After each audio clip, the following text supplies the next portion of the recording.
دوستان عزیزم، درود و مهر. امیدوارم هر کجا این دنیا هستین حال دلتون عالی باشه. امروز قراره با یه غذای خاص خوشمزه از گیلان آشنا بشید که طعمی ملس و متفاوتی داره و اگر از روش‌های تکراری مرغ خسته شدین این ویدیو مختص شماست. بریم که با هم دیگه درستش کنیم.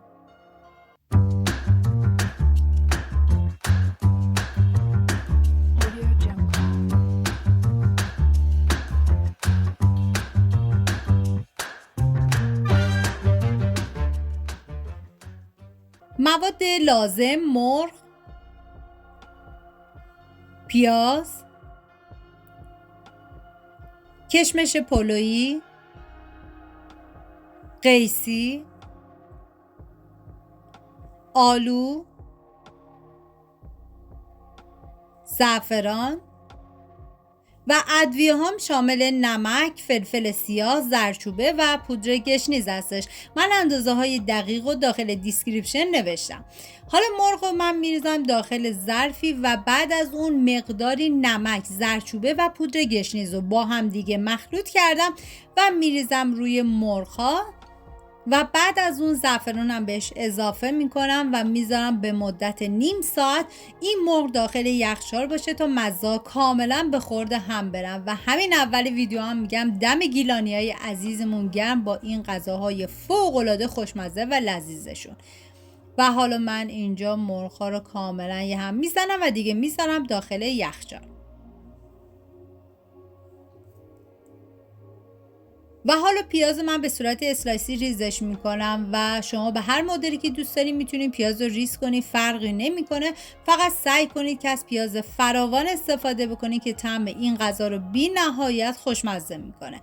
و حالا من این مواد آماده کردم میذارم کنار. داخل تاب من روغن کنجد ریختم و شما از هر نوع روغن سرخ کردنی که دوست دارید میتونید استفاده کنید.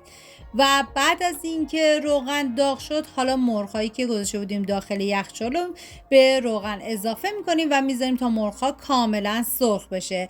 ببینید شیرین قاتق یکی از خورش‌های خوشمزه و بسیار لذیذ گیلان هستش که این خورش یکی از غذاهای سنتی و مرسوم گیلانه و برای مجالس مهمونی‌ها و عروسی‌هاشون استفاده میکنن. و در کنار این خورش شیرین قاتق یه فسنجون هم درست میکنن که بی نهایت خوشمزه است. و حالا توی این فاصله تا مرغ سرخ بشه من داخل تاب کره حیوانی ریختم و بعد از اون که داغ شد حالا قیسی رو بهش اضافه میکنم و میذارم تا قیسی یه تفت خیلی مختصری بخوره. نیازی به تفت دادن بیش از حد نیستش، همین که یه تفت خورد کافیه. و بعد از اون من از روغن جداش میکنم. واقعا تنوع غذای گیلانی خیلی زیاده. و حالا من قیسی ها رو از روغن جدا میکنم و بعد از اون آلوها رو بهش اضافه میکنم و میذارم تا آلو هم یه تفت خیلی مختصری بخوره.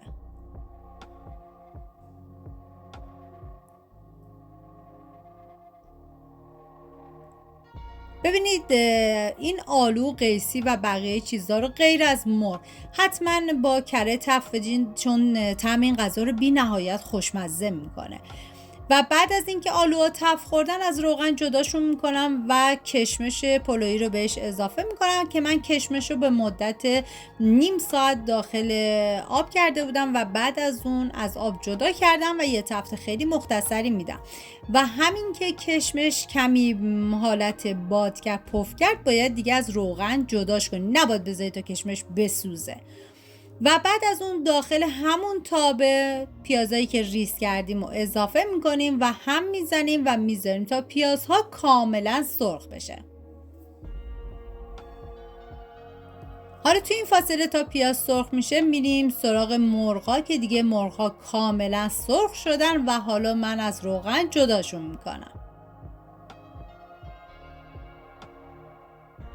واقعا جای تک تک شما دوستان عزیز خالی. و دیگه اینجا پیازها کاملا سرخ شدن و حالا نوبت اضافه کردن ادویه هستش. زردچوبه، فلفل سیاه، نمک و پودر گشنیز. ببینید تو پودر گشنیز تو رسیپی اصلیش نبود پس قابل حذفه. هم میزنم و میذارم تا ادویه ها تف بخورن و عطر ادویه ها آزاد بشه. و حالا مقداری از پیاز که سرخ شده رو من برمیدارم و الباقی پیازا میذارم داخل تابه بمونه. و حالا مرغ‌های سرخ شده رو میچینیم روی پیازا.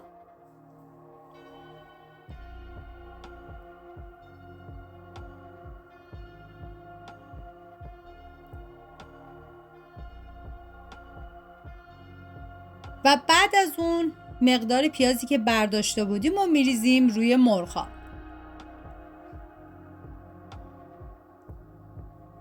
و بعد از اون قیسی که من تفت داده بودم و به مرغ اضافه میکنم.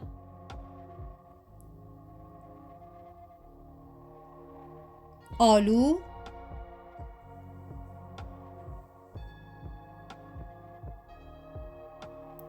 ببینید زمان پخت این شیرین قاتق تقریبا 1.5 ساعت هستش و بعد از اون دیگه این غذای خوشمزمون آماده است.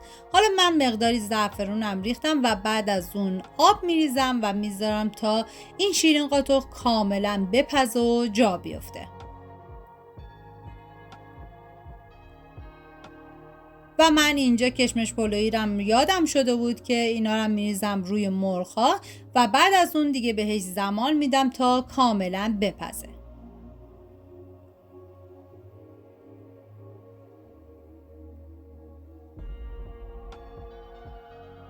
حالا توی این فاصله که مرغمون میپزه میریم برای درست کردن یه تحچین خوشمزه که من آب گذاشتم جوش اومد و بعد از اون برنج رو بهش اضافه کردم و میذارم تا برنج یه غل بخوره. ببینید همین که برنج یک کمی دونه داشت من دیگه آب کشش میکنم و بعد از اون مقداری کره میریزم داخل قابلمه و بعد از اون من مقداری یه زرده تخم مرغ با 2 قاشق ماس و مقدار خیلی کمی گلاب و زعفرون مخلوط میکنم و میریزم داخل قابلمه و بعد از اون برنج رو بهش اضافه میکنم و میذارم به مدت 1 ساعت و 15 دقیقه این برنج کاملا دم بکشه.